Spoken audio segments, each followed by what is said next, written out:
사도신경은 기독교가 무엇을 믿는 것인지 가장 중요한 핵심을 12가지 신조로 요약하여 성도의 참신앙으로 고백하는 것입니다.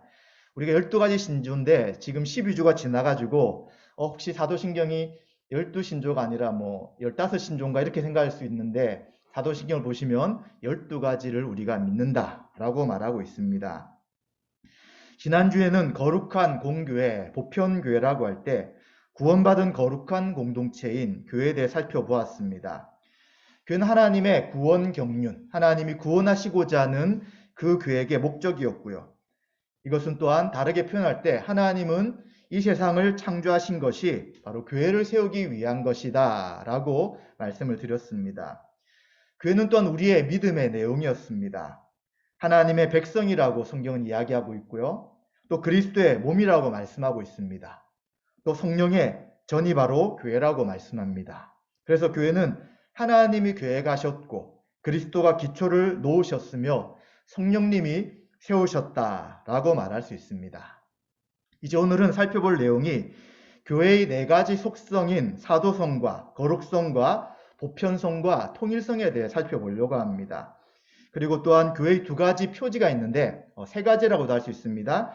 2가지라고 할 때는 하나님의 말씀과 성례가 되고요. 3가지라고 할 때는 권징이 포함됩니다. 그리고 교회의 3가지 사역은 예배와 양육과 선교가 있습니다. 제가 예전에 신학생들하고 성경공부를 할 때 이제 그 전도사님이 어떤 신학적 표현을 쓸 때 굉장히 좀 의아해하셨어요. 왜냐하면 자신이 알고 있는 것은 성경이 진리인데 성경이 없는 표현들을 어떤 신학적 용어로 쓰는 것에 대해 자기는 조금 받아들이기 힘들다라는 이야기를 하시더라고요. 그래서 우리는 지금 하고 있는 내용이 뭐냐면 사도신경을 통해서 교리가 무엇인지 살펴보고 있어요.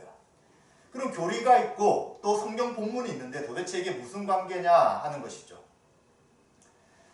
성경은 어떤 것입니까? 66권 모든 하나님의 말씀에 대한 내용들을 하나씩 우리가 살펴보는 것이 성경을 공부하는 것이다 라고 말할 수 있습니다. 그럼 성경만 배우면 되는 것이지 또 왜 교회는 교리를 배워야 됩니까?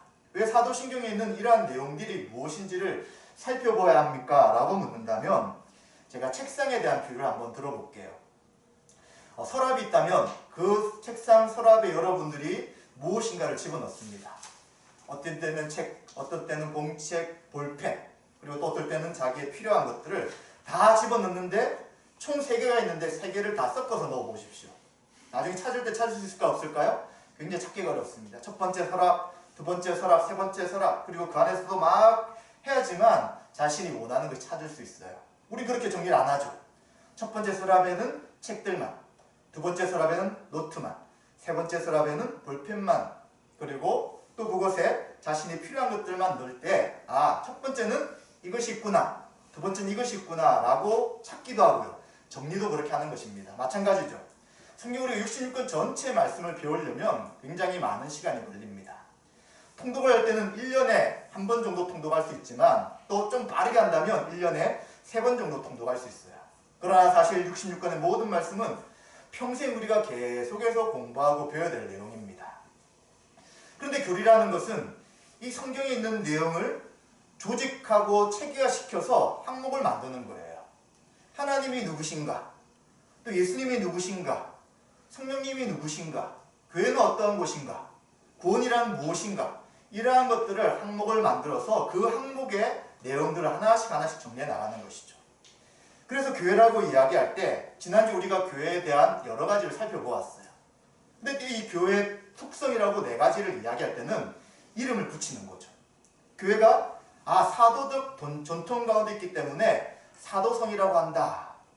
그럼 교회 여러 가지 특징 중에 사도성과 관계된 내용들을 모으는 것이죠. 거룩성, 교회는 거룩한 곳이다.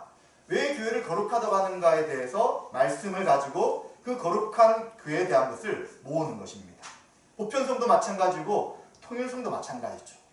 그래서 우리가 교리를 안다는 것은 성경의 핵심적인 뼈대와 그리고 그것에 체계성을 부여해서 살을 붙일 수 있고요. 그리고 내용을 분명하게 알 수 있고요. 그리고 전수할 수 있다는 것이죠. 그렇기 때문에 우리의 교회 전통은 항상 성경 말씀과 함께 본문과 함께 교리를 배워서 이 2가지가 항상 같이 서로를 돕도록 하였던 것입니다. 이 최근에 이단들이 참 많이 나타났어요. 특히 신천지 같은 이단에 많은 교회가 그리고 많은 성도들이 미혹을 당했습니다. 이유가 무엇이었습니까? 한국교회도 언제부턴가 교리가 필요 없다고 생각했어요. 딱딱하죠. 실제 어떤 적용적인 것이 별로 없는 것처럼 보이고 감정을 자극하지 않아요. 이성적인 것이 많죠.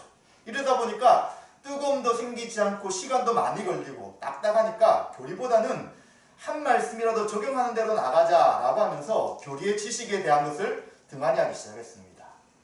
근데 신천지는 자기들이 세운 교리를 이야기하는 거예요.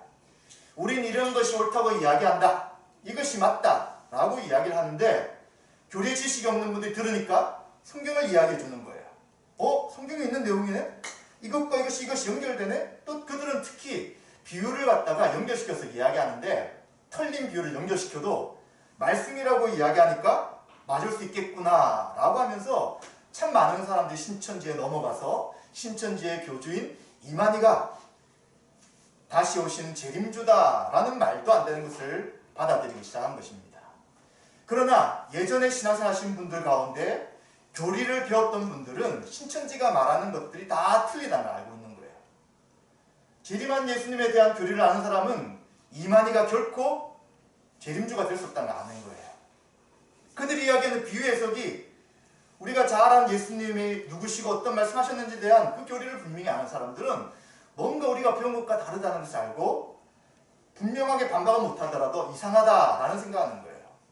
그런데 그러지 않고 도리어 신천지에서 말하는 것들이 맞다라고 말했던 것은 얼마나 우리가 겉만 알고 정교한 핵심이 무엇인지를 모르고 있었다는 것을 반증하는 것입니다.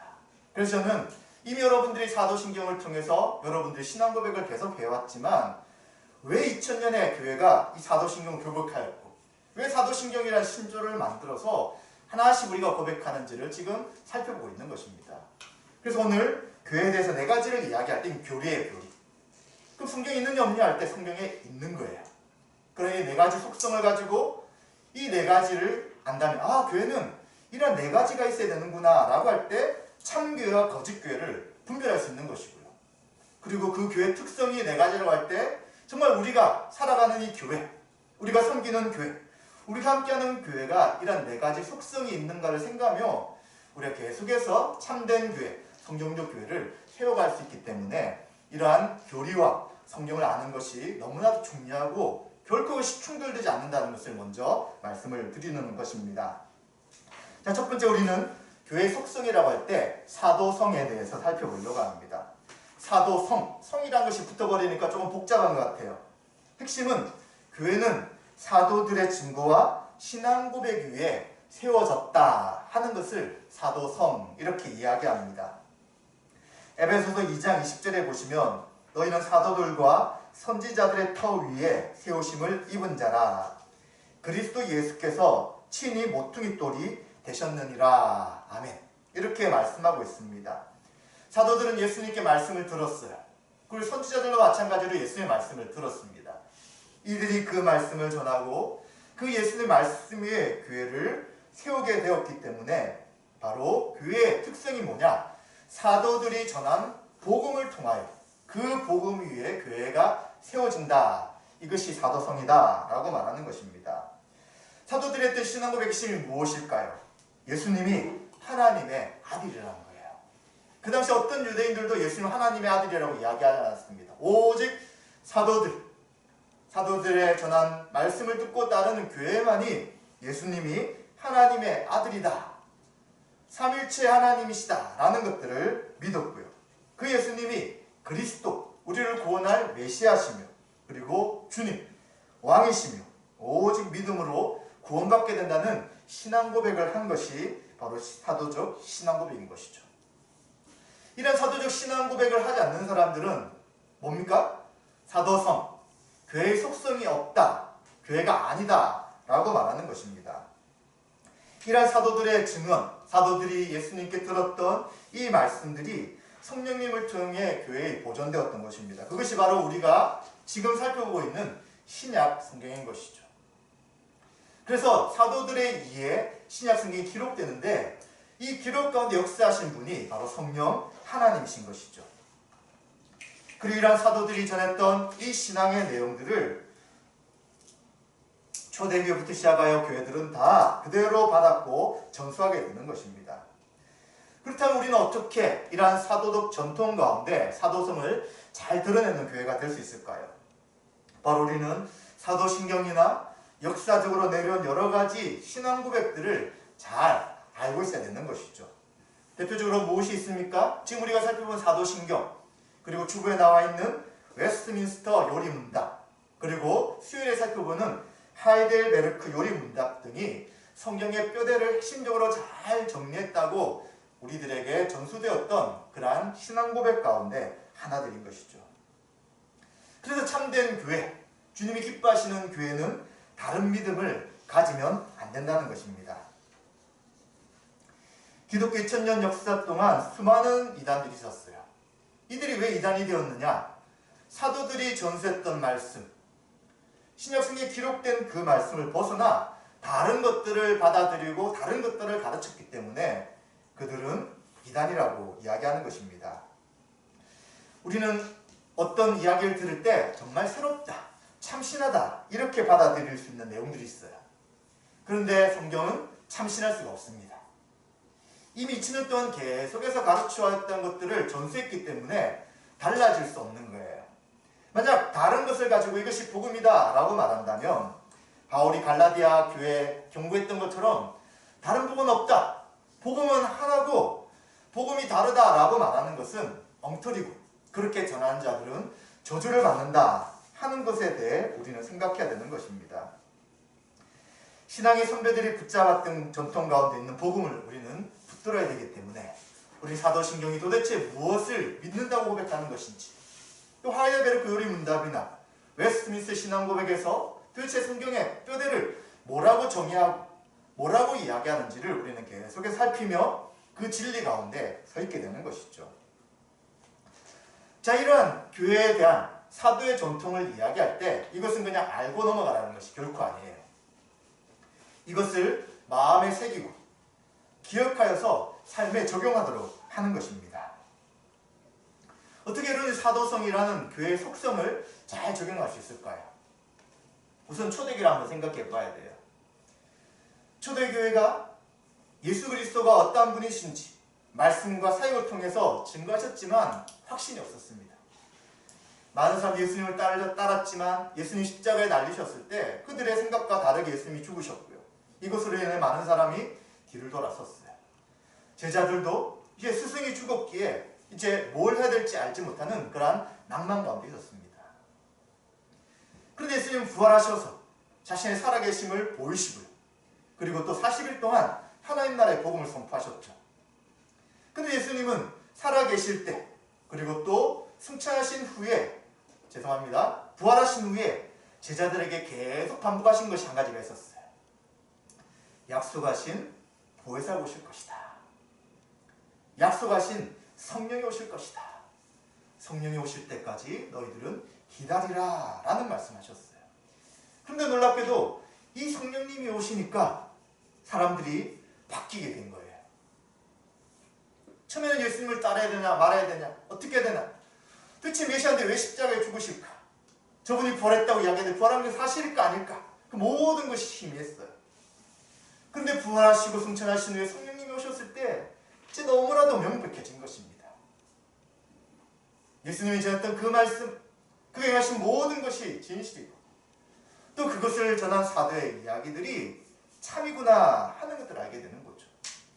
그래서 이들이 예수님의 말씀을 사도를 통해 들었을 때 변화가 생기는 것입니다.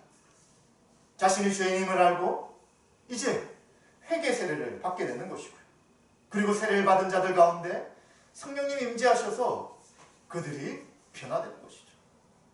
그랬더니 어떤 일이 생겼냐면 이들이 말씀 듣기를 삼하는 거예요. 그전에는 사도들이 뭔지, 왜 저들이 중요한지, 예수의 말씀이 진짜인지 아닌지 헷갈렸던 사람들이 이제는 사도들을 통해 전해지는 말씀을 듣기를 사모해서 성전에서도 모이고요, 집에서도 모이고요, 계속해서 말씀을 듣기를 원했던 것이죠. 그것뿐만 아니었습니다. 함께 교제하면서 자기의 재산을 나누는 거예요. 이 사람들이 바로 나의 형제자매구나. 예수님 핏값으로 하나 된 형제자매인 알고 교제하기를 힘쓰게 되는 것입니다. 그리고 또 예수님이 말씀하신 성찬을 통하여 예수님 십자가의 피 흘리심과 예수님 피 흘리심 통해 우리의 죄가 용서받고 하나님 자녀가 되었던 그 기쁨을 함께 성찬을 통해 나누고요. 그리고 이들은 합심하여 함께 기도하는 이러한 모습이 생기는 것이죠. 그래서 뭐가 형성이 됩니까? 바로 교회가 이런 곳이다 하는 것이 신약시대에 성령의 임재를 통해 더 분명하게 나타난 것을 우리는 알게 되는 것이죠. 그래서 사도성을 지켜나간다는 것은 결국 성령의 임재를 통하여 자발적으로 하나님 백성으로 그 말씀을 사모하며 함께 교제하고 함께 성찬을 하며 그리고 기도하는 그러한 공동체의 삶을 사는 것이 사도성의 모습인 것을 우리는 기억해야 되는 것이에요. 그런데 만약 성령의 임재하심과 이러한 자발성, 하나님이 우리에게 주신 교회의 의미와 또 사도되자는 복음을 그대로 순종하려고 하는 자발성이 없다면 이것은 사실 교회라고 말하기가 참 어렵습니다. 여러분, 누가 억지로 시키는 것을 우리가 잘 못하잖아요. 신앙이 마찬가지입니다. 신앙은 누가 하라고 해서 예배 드리세요, 성경 읽으세요, 기도하세요, 사랑하세요, 전도하세요 라고 말한다고 해서 되는 게 절대 아닌 거예요. 어떻게 된다고요? 성령님 우리 가운데 임재하셔서 우리 가운데 자발적 마음, 예배의 중요성을 알고 예배를 드리려고 하고요. 말씀의 중요성을 알고 말씀을 배우려고 하고요. 기도의 중요성을 알고 기도하려고 하고요. 그리고 우리가 한 형제자매에게 사랑할 수밖에 없는 걸 알고 그 자발성이 생기는 것이 바로 신앙생활인 것입니다. 그렇기 때문에 우리는 이 사도무성을 생각하고 사도를 전한 전통 가운데 있는지 없는지를 생각할 때 과연 나에게 이런 자발성이 있는지, 사도를 전한 이 복음 위에 서서 그 복음대로 살아가려고 하는 열정이 나에게 있는지를 먼저 생각해 봐야 되는 거예요. 이미 그런 열정이 있었던 분들이 지금 만약 없다면 어떻게 합니까? 성령의 도움을 구해야 되는 것이죠. 회개하고요. 어디서 떨어졌는지 회개하고 다시 성령님 나를 다스려 주셔서 내 마음 가운데 자발성을 주셔서 사도들이 전한 복음의 전통 가운데 서서 예배하며 교제하고 성찬하며 기도하며 사랑하며 살 수 있도록 나의 마음을 다시 한 번 더 새롭게 해주십시오 라고 해야 되는 것입니다. 아무리 생각해도 자발성이 없다면 어떡합니까? 그 자신의 신앙에 대해 진지하게 고민해야 되는 거예요. 정말 나에게 성령님이 계신가? 정말 나를 위해 자신의 모든 것을 버리신 그 예수님을 진정 내가 믿고 사랑하고 있는가? 그리고 이 복음이 나에게 어떤 의미가 있는지를 진지하게 고민해야 되는 것이죠. 그리고 이러한 신앙의 고민 가운데 은혜를 구하는 것입니다. 주님, 나에게 찾아오셔서 나의 왕이 되어주시고 나를 다스려 주셔서 이제 나를 위해 살았던 것, 형식적으로 출석하려고 했던, 교회 눈두덩만 찍으려고 했던 것, 하라고 하니까 소극적이었던 이 모든 행동들이 믿음이 없기 때문이었습니다. 주님이 누구신지 알지 못했기 때문입니다. 사도들이 전했던 복음을 제가 받아들이지 못했기 때문입니다 라고 하나님 은혜를 구하고 엎드릴 때 놀랍게도 우리의 마음을 바꾸셔서 이제 누가 하라, 하지 마라, 따르라, 따르지 않아라 할지라도 사도적 전통 가운데 우리의 신앙을 세워갈 수 있다는 것을 우리는 기억해야 되는 것이죠. 교회 속성 가운데 두 번째는 거룩성입니다. 이것도 성이 붙으니까 도대체 뭘까라고 할 때 이 거룩성이라는 것은 교회는 하나님의 것, 하나님의 소유이며 거룩하게 된 무리로서 의롭게 된 자들이며 거룩하게 살아야 할 하나님의 백성, 성화된 성도들이다 라고 이야기할 수 있는 것입니다. 이 거룩이라는 것은 구별된 거예요. 왜 구별이 필요합니까? 하나님이 거룩하시기 때문에 하나님이 우리를 하나님의 것으로 부르셨기에 하나님 것이 된 자들은 거룩성을 띌 수밖에 없다는 것입니다. 거룩할 수밖에 없다는 것이죠. 그런데 우리는 거룩한 자가 아니었잖아요. 하나님이 우리를 창세전에 택하시고요.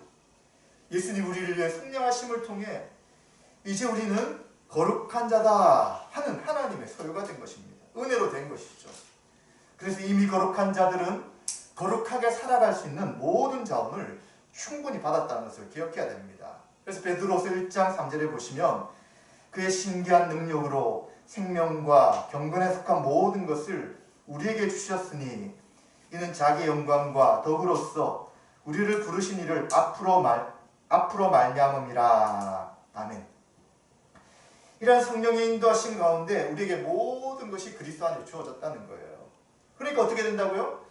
그래, 내가 죄를 끝이고 거룩하게 살아야지 라고 해서 시작되는 것이 아니라 이미 우리를 거룩한 존재로 부르신 그 하나님의 은혜로 인해, 또 예수님께서 우리를 의롭다 칭하신 그 칭의로 인하여, 또 우리에게 전가시켜 주신 의로 인해 이제 우리는 거룩한 자로 살아가는 것입니다.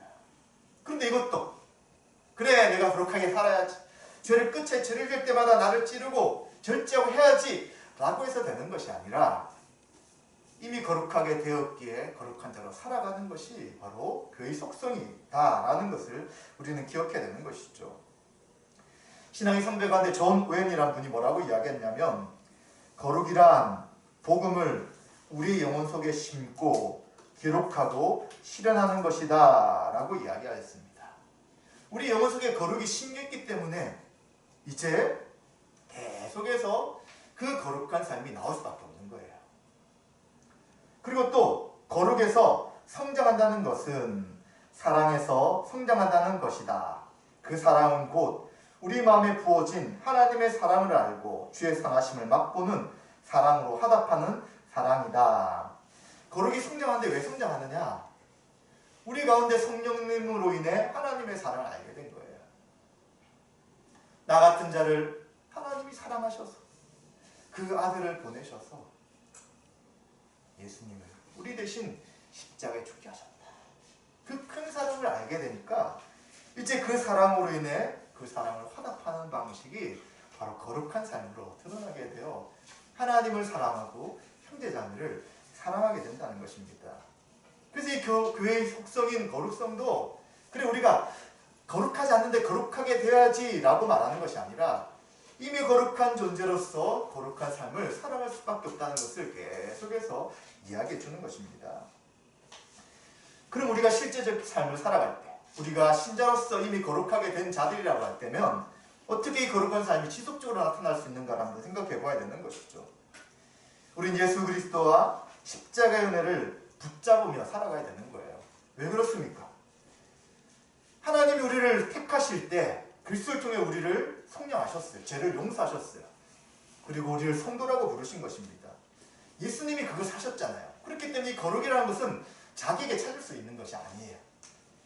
예수님이 어떤 사역을 하셨는지, 예수님이 향하신 그 사역이 우리에게 어떤 역할을 하는지를 계속해서 살펴봐야 된다는 것이죠.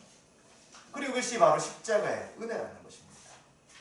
십자가에서 우리에게 베푸신 하나님의 은혜이기에 그것을 붙잡는 것이 거룩에 계속적으로 이루어지는 삶이라고 이야기할 수 있는 것이죠. 그러려면 교회에서 선포되는 하나님의 말씀을 들어야 되고 배워야 되는 것입니다.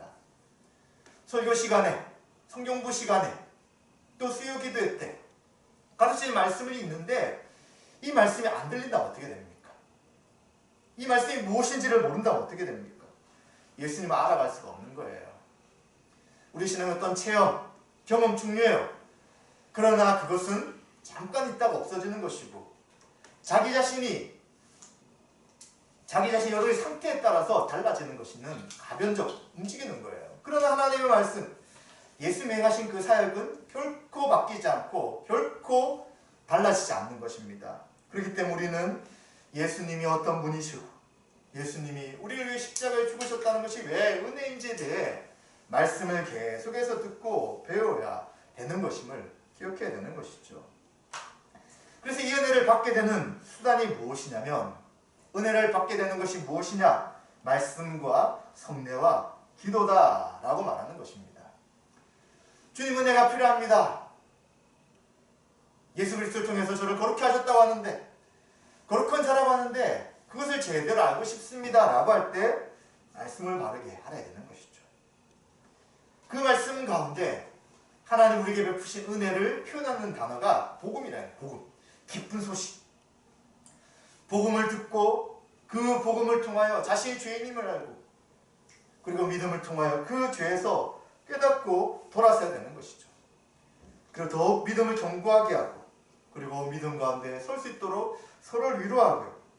거룩한 열망을 향해 갈 수 있도록 해주는 것이 바로 말씀, 복음인 것입니다. 우리는 일주일에 얼마나 많은 것들을 듣고 보고 있습니까? 근데 그 가운데 말씀과 관계된 것, 하나님과 관계된 것들을 듣고 생각하는 시간은 사실 굉장히 극소수입니다. 그리고 우리가 말씀을 듣기 전에, 말씀을 배우기 전에는 다른 것들 우리 머릿속에 가득 차 있는 거예요. 근데 다른 것은 복음이 아니에요, 사실. 하나님의 은혜가 아니에요. 내가 뭔가 이루려고 하고요. 이루지 못해서 절망하고요. 그리고 원하는 것이 있지만 원하는 것이 이루어지지 않을 때 그것으로 인해서 마음에 답답함과 안타까움이 있고요. 하나님 우리에게 베푸신 은혜, 사랑, 하나님을 통하여 우리에게 주신 것들이 무엇인지 보다는 다른 것들이 우리 마음 가운데, 듣는 것 가운데 잔뜩 있기 때문에 사실 우리는 계속해서 말씀을 듣지 않는다면 다시 거룩한 삶으로 나아가지 못하게 된다는 것입니다. 그리고 우리는 세례와 성찬으로 예수 십자가 형벌 대속적 죽음을 더욱 선명하게 나타내게 됩니다. 지금 코로나로 인해서 이 성찬식을 하지 못했는데 다음 주에는 세례와 성찬이 어떤 의미가 있는지를 다시 말씀을 드리고요. 11월 때 우리가 추수감사절에는 성찬식을 좀 하려고 합니다.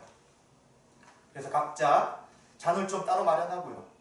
그리고 이 성찬의 의미를 분명히 알고 이 성찬이 왜 보이는 말씀이라고 이야기하는지, 이 성찬을 통해 우리에게 주신 은혜가 무엇인지를 우리는 다시 한번 생각해 보려고 합니다.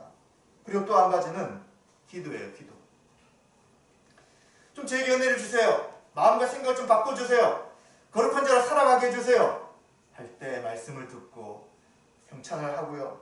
그리고 주기도문을 중심으로 하여 주님 앞에 함께 교회가 기도해 나갈 때 우리의 마음과 생각이 달라지고 회복되어서 거룩한 자로 살아갈 수 있는 거예요. 그래서 이러한 모든 것, 성령님을 통해서 말씀과 세례와 성찬과 기도를 통해 그 하나님의 은혜가 계속해서 우리 가운데 적용하고 머물고 그렇게 살아갈 수 있도록 역사하신다는 것을 기억해야 되는 거예요.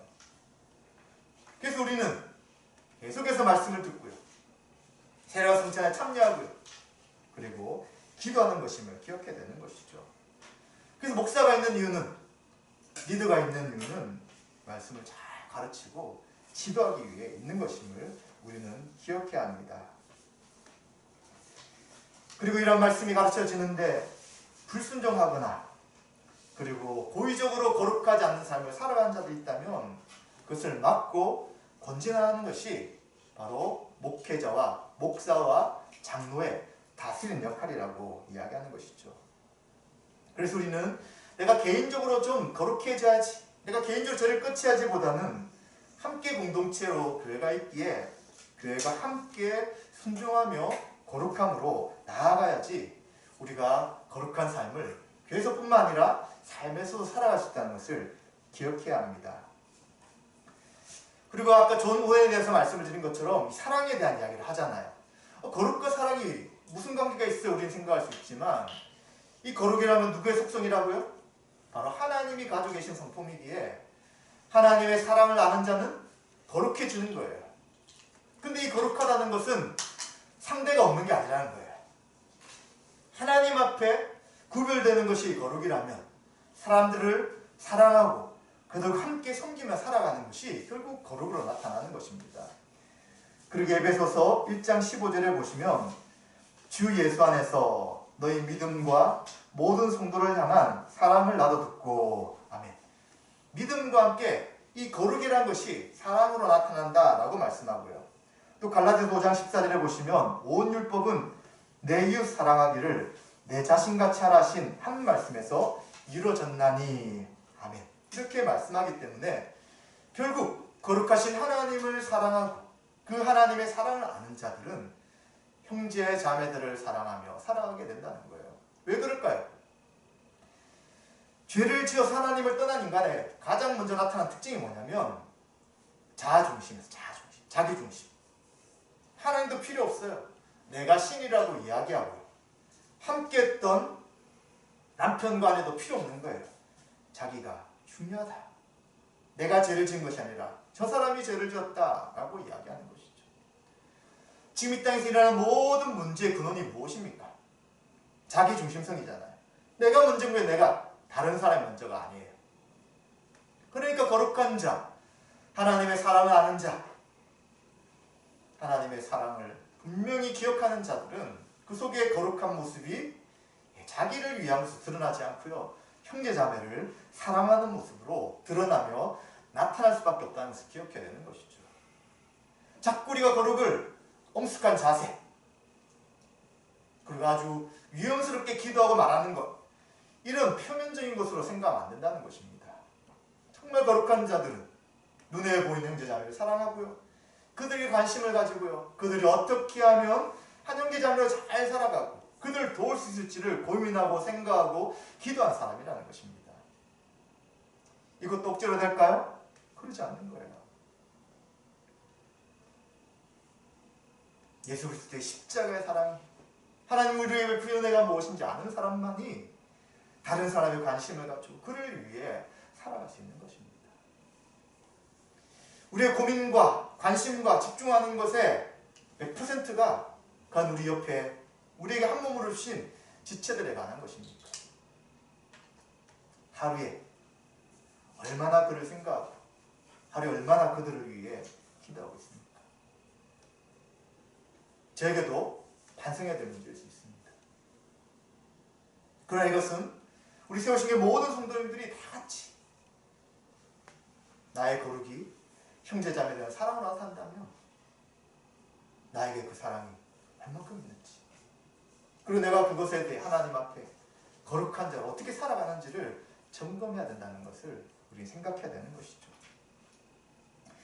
그리고 교회 속성 세 번째가 보편성입니다. 보편성이 무엇이냐? 교회는 어떠한 이유로 차별하지 않고 모든 사람을 포괄하는 공동체다라고 말하는 것입니다. 왜 이런 교회의 특성 가운데, 속성 가운데 보편성이 있느냐고 할 때 하나님이 특별한 한 사람 한 사람을 교회로 부르지 않았다는 거예요. 이스라엘 사람들만 부르지 않은 것이죠. 그리고 또 어떤 특별한 사람만 부르지 않은 것입니다. 하나님은 온 세상의 모든 민족을 자기 백성을 삼으시고자 하셨던 것이죠. 그래서 출애굽기 19장 5절에 보시면 세계가 다 내게 속하였나니 라고 말씀하고 있고요. 시편 103편 19절에도 보시면 여호와께서 그의 보좌를 하늘에 세우시고 그의 왕권으로 만유를 다스리시도다 라고 말씀합니다. 그래서 하나님께서는 아브라함을 부르셨을 때 이스라엘 민족을 부르지 않았어요. 왜 이스라엘 민족을 부르셨느냐? 왜 아브라함을 부르셨느냐? 가장 약하고 미약한 존재였기 때문에 부르셨다고 이야기합니다. 그래서 창세기 12장 3절에도 너 아브라함을 축복하는 자에게는 내가 하나님께서 복을 내리고 너를 아브라함을 저주한 자에게는 내가 하나님께서 저주하리니 땅의 모든 족속이 너로 아브라함을 말미암아 복을 얻을 것이라 하신지라. 아멘. 이스라엘 민족이라고 말하지 않아요. 이미 아브라함을 부르셨을 때부터 아브라함을 통해 모든 민족이라고 이야기했기 때문에 교회가 어떠한 곳이냐? 어떤 사람을 말하는 것이 아니라 보편적이라고 이야기하는 거예요. 그래서 교회는 보편적인 예수 그리스도의 십자가의 복음을 믿는 어떤 누구라도 교회의 회원이 될 수 있다라고 말하는 것이죠. 그리고 예수님은 만물의 주, 머리가 되셨다라고 성경은 이야기합니다. 예수님이 모든 창조 피조물들의 주가 되시고요. 모든 사람의 주가 되시기 때문에 누구도 그분의 통치와 충만케 하심에서 제외되지 않는 것이죠. 그래서 예수님을 주로 모시고 그분을 따르는 모든 자들은 다 주님이 다스리고 통치하기 때문에 우리가 생각하듯이 자꾸 우리는 편을 나누잖아요. 내 편, 너 편 자꾸 나누는데 주님은 그러지 않다는 것입니다. 그래서 로마서 9장 5절에도 조상들로 그들의 것이요 육신으로 하면 그리스도가 그들에게서 나셨으니 그는 만물 위에 계셔서 세세 찬양을 받으실 하나님이시니라. 아멘. 라는 말씀을 통해 조상들과 모든 육체들은 다 그리스도에게서 나셨다라고 분명히 말씀하고 있는 것입니다.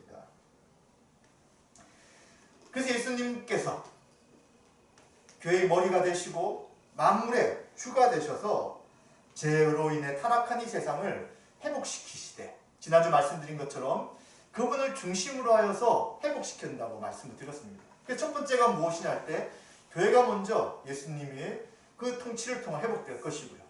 그리고 예수님의 재림을 통하여 온 만물이 회복되고요. 그리고 그 주님의 통치를 거부한 자들에 대해 최종적으로 심판하시고 그 통치를 따르는 자들을 구원하시는 것이 바로 예수 그리스도를 통한 하나님의 통치가 이루어지는 것임을 이미 말씀을 드렸습니다. 따라서 교회의 보편성은 교회의 머리이신 주 예수 그리스도가 보편적이시라는 것을 통해서 시작되는 것이죠. 예수 그리스도는 교회를 통해 그 보편성과 충만성을 결정적으로 실행하시는데 이 교회가 당연히 그 보편적인 모습이 나타나야 되는 것입니다. 예수 그리스도에 인해 그분과 연합한 교회도 당연히 보편성을 나타내는 것이죠. 갈라디아 3장 28절 29절에 너희는 유대인이나 헬라인이나 종이나 자유인이나 남자나 여자나 다 그리스도 예수 안에서 하나이니라. 너희가 그리스도의 것이면 곧 아브라함의 자손이요 약속대로 유업을 이을 자니라. 아멘 말씀합니다. 그래서 교회 보편성이라고 이야기할 때 인종과 문화와 성별과 지위 등 차별하지 않고 교회를 이룬다라고 말할 수 있습니다. 그래서 이러한 교회의 보편성이 무엇으로 나타나냐면 전도와 성교로 나타나는 것이죠. 우리만 복음을 알고 우리만 제사장 나라다라고 말하는 것이 아니라 아직도 복음을 모르는 다른 사람들이 있다면 그들에게 복음을 전하는 것입니다. 그래서 여러 민족을 향한 선교활동이 결국 교회의 속성 중에 하나인 이 보편적 속성 때문에 나타난다는 것이죠. 우리 이 세상에 가진 모든 차이들을 극복하고요. 서로 배려함으로 사랑함으로써 교회의 속성인 이 하나됨을 지켜 나가야 되는 것이죠. 그래서 우리는 지금 완전히 보편적이지 않잖아요. 외국인이 우리 교회에 있진 않아요. 그러나 지금 현재 있는 우리 한 사람 한 사람들이 주님 안에서 하나님의 것을 기억하고 서로 하나됨을 매일매일 지켜나가야 되는 것입니다. 그리고 마지막 교회의 속성, 네 번째가 통일성입니다. 이 통일성이라는 것은 교회는 그리스도 안에서 하나이며 하나로서 살아간다라고 말할 수 있습니다. 교회는 하나됨을 힘써 지키는 일을 가장 먼저 해야 되는 것이죠. 모든 성도는 분열을 일으키는 감정과 관계와 상황을 막아야 되고요. 화평하게 해야 되는 것입니다. 그런데 실제로 교회 안에 이런 분열이 생기잖아요. 왜 그럴까요? 사랑이 부족하기 때문에 일어나는 것입니다. 그럼 왜 이렇게 교회 안에 사랑이 부족한가 할 때 그것은 바로 십자가가 무엇인지를 제대로 알지 못하기 때문이다 라고 말할 수 있는 것입니다. 십자가에서 어떤 일이 생겼습니까? 하나님의 사랑이 가장 크게 나타났잖아요. 우리가 그 십자가에서 하나님의 사랑을 받은 자잖아요. 그럼 옆에 있는 지체도 어떻게 된다고요? 사랑하며 나가는데 어떻게까지요? 자기의 생명을 드리는 것처럼 자기의 생명을 다 형제자매들을 사랑해야 되는 거예요. 근데 그 사랑이 없을 때 결국은 하나됨이 훼손되고 분열로 나타나는 것이죠. 또 십자가에서는 무엇을 알 수 있습니까? 하나님의 인간에 대한 용서를 알 수 있잖아요. 죄에 대한 형벌과 함께 용서를 우리는 알게 되는 거예요. 근데 우리는 우리들에게 행했던 어떤 잘못에 대해 용서하지 못할 때가 얼마나 많습니까? 그렇게 될 때 결국은 분열되는 거죠. 그래서 십자가에서 있었던 십자가의 은혜와 사랑, 공의 이런 것들을 모를 때 우리는 결국 교회가 하나 되는 것들을 깨트려지게 된다는 것도 기억해야 되는 것입니다. 그래서 이러한 사랑은 결국은 진리 안에서 사랑이겠죠. 회개하지도 않는데 자기의 잘못을 자백하지도 않는데 용서할 수는 없어요. 그래서 교회는 먼저 그것이 죄인 것에 대해서 묻게 되는 것이고요. 그것에 대해 죄라고 인정하고 자백할 때 이제 그들을 용서하게 되지만 그렇다고 해서 우리가 사랑이 없이 무조건 정죄할 수 없는 것이고 사랑하되 죄를 자백하지도 않고 잘못했다고 말하지도 않는 그 사람을 무조건적으로 용서할 수 없다는 것도 우리는 기억해야 되는 것입니다. 이러한 교회의 통일성은 결국 뭐에 근거하게 되냐면 사도성에 근거하게 되는 것입니다. 사도들이 전한 복음 위에 모든 것들이 근거되기 때문에 이 네 가지 속성들은 따로따로 분리되는 것이 아니라 다 같이 연결되는 것이라고 말할 수 있게 되는 것입니다. 에베소 4장 13절에 보시면 우리가 다 하나님의 아들을 믿는 것과 아는 일에 하나가 되어 온전한 사람을 이루어 그리스도의 장성한 분량이 충만한 데까지 이르리니. 아멘. 그래서 우리는 하나님의 아들을 믿는 것과 아는 것이 하나가 될 때까지 계속해서 말씀을 배워가고, 그리고 일치되어서 믿음의 삶을 살아가고 교회가 하나로서 존재하는 것을 기억해야 되는 것이죠. 그래서 우리는 교회가 자꾸 한 명 한 명 있으니까 우리는 다른 존재라고 이야기하지만, 예수 그리스도의 십자가의 피를 믿고 그리스도 안에 있는 존재는 하나로 존재하는 거예요. 같이 있는 것입니다. 같이. 그래서 자꾸 우리는 의식적으로 어떻게 해야 되냐면, 내가 저 사람과 다른 존재가 아니라 한 몸으로 살아가는 것이지, 같이 연결되어 있는 존재지, 같이 생활하는 존재인 것들을 분명히 알고 우리의 신앙생활을 이어나가야 되는 것입니다. 하나로 신앙생활을 하지만 진리에 기초한 하나님을 생각할 때 우리는 진리가 바르다면, 믿음이 바르다면 결코 분열될 수 없는 것이고요. 결코 자신만이 우월하다고 생각할 수 없다는 것을 우리는 기억해야 되는 것입니다. 우리는 다시 한 번 더 교회의 네 가지 속성을 살펴보았습니다. 사도성과 거룩성과 보편성과 통일성이 교회의 속성이었습니다. 사도성이 무엇이었습니까? 사도가 전한 복음, 사도의 증거와 사도들이 고백했던 그 신앙 고백 위에 교회가 세워졌다는 것입니다. 거룩성은 무엇입니까?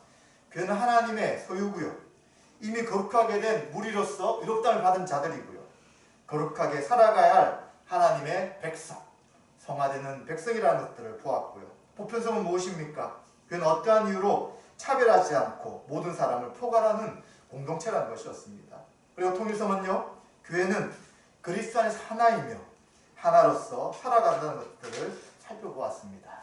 이제 우리는 이러한 교회의 속성이 우리에게, 또 우리 세우신 교회에 다 있는지를 생각해 봐야 되는 것이죠. 얼마나 우리 사도들 증거와 사도들 신앙 고백이 잘 세워지고 있습니까? 저뿐만 아니라 우리 모든 사람들이 이것에 대해 우리 생각하고 노력해야 되고요, 하나님의 은혜를 구해야 되는 것입니다. 또 우리는 얼마나 주님의 백성으로서 거룩한 자로 살아가고 있습니까? 이미 거룩하게 된 자로서 주님의 은혜를 구하고 형제자매를 사랑하는 모습이 우리 가운데 나타날 수 있도록 은혜를 구해야 되는 것입니다. 또 우리는 차별하지 않고 모든 사람을 포괄하는 공동체를 기억하고요, 예수 그리스도를 믿는 믿음으로 우리에게 온 사람들, 또 우리에게 와야 될 사람들에 대해 우리의 시각과 관점으로 막아서지 않아야 되는 것이죠.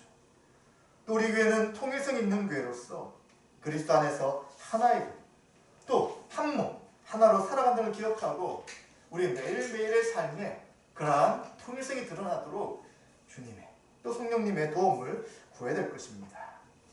이러한 교회의 속성이 잘 드러나고 구현되어지며 풍성이 나타나 성경적인 교회가 되어가는 하나님의 은혜가 있으시기를 주의 이름으로 축원드립니다.